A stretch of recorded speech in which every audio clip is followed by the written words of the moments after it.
매일 아침 하나님과 함께 누리는 하늘의 양식, 오늘 만나. 화 있을진저 외식하는 서기관들과 바리새인들이여, 너희는 선지자들의 무덤을 만들고 의인들의 비석을 꾸미며 이르되, 만일 우리가 조상 때에 있었더라면 우리는 그들이 선지자의 피를 흘리는 데 참여하지 아니하였으리라 하니, 그러면 너희가 선지자를 죽인 자의 자손임을 스스로 증명하며다. 너희가 너희 조상의 분량을 채우라. 뱀들아, 독사의 새끼들아, 너희가 어떻게 지옥의 판결을 피하겠느냐? 그러므로 내가 너희에게 선지자들과 지혜 있는 자들과 서기관들을 보내매, 너희가 그 중에서 덜어는 죽이거나 십자가에 못 박고, 그 중에서 덜어는 너희 회당에서 채찍질하고 이 동네에서 저 동네로 따라다니며 박해하리라. 그러므로 의인 아벨의 피로부터 성전과 제단 사이에서 너희가 죽인 바라게아의 아들 사가랴의 피까지 땅 위에서 흘린 의로운 피가 다 너희에게 돌아가리라. 내가 진실로 너희에게 이르노니 이것이 다 이 세대에 돌아가리라. 예루살렘아, 예루살렘아, 선지자들을 죽이고 내게 파송된 자들을 돌로 치는 자여, 암탉이 그 새끼를 날개 아래에 모음같이 내가 네 자녀를 모으려 한 일이 몇 번이더냐? 그러나 너희가 원하지 아니하였도다. 보라, 너희 집이 황폐하여 버려진 바 되리라. 내가 너희에게 이르노니 이제부터 너희는 찬송하리로다. 주의 이름으로 오시는 이여 할 때까지 나를 보지 못하리라.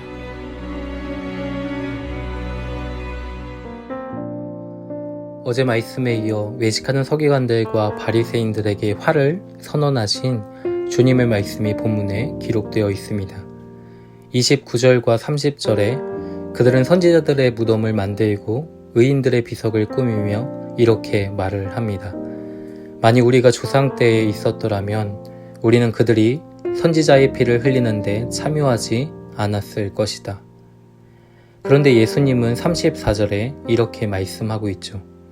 내가 너희에게 선지자들과 지혜 있는 자들과 서기관들을 보내매 너희가 그 중에서 덜어는 죽이거나 십자가에 못 박고 그 중에서 덜어는 너희 회당에서 채찍질하고 이 동네에서 저 동네로 따라다니며 박해하리라.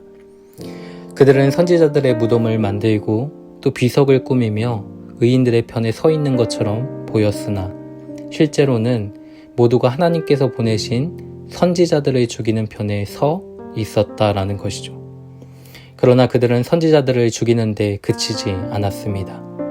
잠시 후 그들은 참 선지자이신 예수님을 죽임으로써 그들의 조상들이 저질러 온 죄의 분량을 더 채우게 될 것이죠. 그들은 결코 그 책임을 면할 수 없었습니다. 35절에 땅 위에서 흘린 의로운 피가 다 그들에게 돌아갈 뿐이었죠.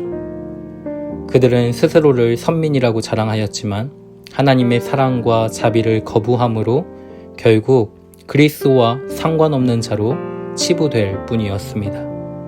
38절 말씀을 보면 보라 너희 집이 황폐하여 버려진 바 되리라는 그 말씀처럼 주 70년 예루살렘은 멸망하게 되었습니다. 성과 성전을 구성하고 있었던 바위들은 이리저리 사방에 버려졌고 돌 위에 돌 하나도 남지 않고 분해되고 말았던 것이죠. 사랑하는 성도 여러분, 이스라엘은 너무나 놀라운 특권과 지위를 가진 자들이었습니다. 언약의 말씀 안에서 그의 택한 백성들에게 부으시는 하나님의 영광을 맛보고 누렸던 자들이죠. 하나님을 맛보고 누릴 뿐 아니라 그 영광의 합한 열매를 맺음으로 하나님을 드러내는 백성이 되도록 택함을 받았습니다. 그러나 이스라엘은 언제부터인가 그들이 가진 놀라운 지위와 특권을 좋아하기 시작하였죠. 하나님이 주신 놀라운 지위와 특권을 기뻐하고 감격해하고 누리면서 오히려 탐욕과 방탕에 마음을 빼앗길 뿐이었습니다. 이렇게 살아갔던 이스라엘은 마침내 그 누렸던 특권과 또 지위를 빼앗기게 되는 것이죠. 하나님이 주신 것에 합당한 열매를 맺는 자들에게 그 영광과 존귀가 넘어가고 있는 것입니다. 이스라엘은 오랫도록 자신들은 유대인이기 때문에 하나님의 택한 백성일 거라고 믿었습니다. 그러나 우리가 어디에 속해 있기 때문에 또 우리가 어떠한 소속을 가지고 있기 때문에 내가 하나님의 백성이 되고 또 그 백성됨이 유지되는 것이 아닌 것이죠. 하나님은 예루살렘의 성전을 허무셨습니다. 예수 그리스도 안에서 하나님과 연합되어 하나님을 신실하게 믿고 의지하고 따르는 자들을 하나님의 성전으로 세우시는 것이죠. 성도 여러분, 화가 선포되었다고 기회가 이미 지나간 것은 아닙니다. 하나님은 그의 선지자들을 죽이고 돌로 치는 자들을 향해 끊임없이 하나님의 사람들을 보내고 또 보내고 있는 것이죠. 37절의 말씀함과 같이 암탉이 그 새끼를 날개 아래에 모음과 같이 그의 자녀를 품고자 몇 번이고 그의 사람들을 보내고 또 보내시는 것이 하나님 아버지의 마음이었습니다. 그러나 하나님을 원하지 않던 우리는 몇 번이고 그 하나님이 보내신 자들을 죽이고 또 돌로 치며 거부하고 있는 것이죠. 그럼에도 하나님은 우리가 없는 하늘을 원치 않으시기에 독생자 예수 그리스도를 우리에게 보내주신 것입니다. 예수님 뒤에 또 무엇이 있을 거라고 우리는 기대해서는 안 되는 것이죠. 예수님 뒤에 또 무엇이 있는 것이 아닙니다. 이 땅에서의 기회가 영원할 거라고 생각해서도 안 됩니다. 다시 오실 그 주님의 심판대 앞에서 깨지고 가루처럼 흩어진 자들로 서지 않도록 하나님의 은혜가 주어지는 이때에 우리는 그리스도께 돌아서야 하는 것이죠. 하나님을 찬송하는 자리에 서야 합니다. 성령의 도우심을 따라 그 은혜에 합한 열매를 맺는 백성이 되어야 하는 것이죠.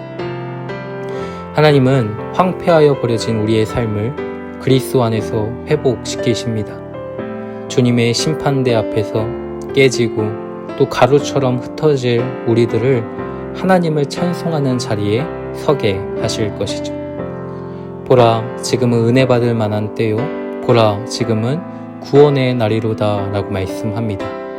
지금 주어지는 하나님의 은혜를 미루지 않고 깊이 누릴 수 있는 우리가 될 수 있기를 주님의 이름으로 소망합니다.